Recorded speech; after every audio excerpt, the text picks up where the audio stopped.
Current ಹೋದ್ರೂ ಚಿಂತೆ ಮಾಡಬೇಕಾಗಿಲ್ಲ. 3 ಸ್ಪೂನ್ ಅಕ್ಕಿ ಇದ್ರೆ ಸಾಕು. ನಾನಿಲ್ಲಿ ಒಂದು ಗಾಜಿನ ಲೋಟವನ್ನ ತಗೊಂಡಿದ್ದೀನಿ.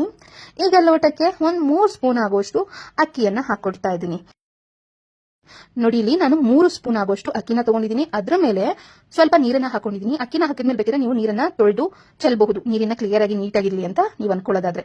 ನೀರನ್ನ ಹಾಕಿದ ನಂತರ ಅದ್ರ ಮೇಲೆ ನಾನು ಕೊಬ್ಬರಿ ಎಣ್ಣೆನ ಹಾಕೊಂಡಿದ್ದೀನಿ. ನೀವು ಬೇಕಿದ್ರೆ ಕೊಬ್ಬರಿ ಎಣ್ಣೆ ಇಲ್ಲ ಅಂತಂದ್ರೆ ನೀವು ಯಾವ ಎಣ್ಣೆ ಬೇಕಿದ್ರೂ ಬಳಸಬಹುದು. ಅಕ್ಕಿ, ನೀರು, ಅದ್ರ ಮೇಲೆ ಕೊಬ್ಬರಿ ಎಣ್ಣೆ ಮತ್ತೆ ಅದ್ರ ಮೇಲೆ ಒಂದು ಗುಗ್ಗೆ ಕಡ್ಡಿಯನ್ನ ಇಟ್ಟಿದ್ದೀನಿ. ನಂತರ ನೋಡಿ, ಇವಾಗ ಇದನ್ನ ಹಚ್ಚಿದೀನಿ. ಎಷ್ಟು ಚೆನ್ನಾಗಿ ದೀಪ ಉರಿತಾ ಇದೆ ಅಂತ ಹೇಳಿ ನೀವು ಇಲ್ಲಿ ನೋಡಬಹುದು. ತುಂಬಾನೇ ಪ್ರಕಾಶಮಾನವಾಗಿ ಹೆಚ್ಚು ಹೊತ್ತು ಉರಿಯುತ್ತೆ.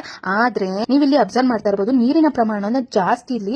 ಅದ್ರ ಮೇಲೆ ಎಣ್ಣೆನ ಹಾಕಿರ್ತೀರಾ. ಎಣ್ಣೆ ಅನ್ನೋದು ನೋಡಿ ಇಲ್ಲಿ ಮೇಲ್ಭಾಗದಲ್ಲಿ ಇರುತ್ತೆ.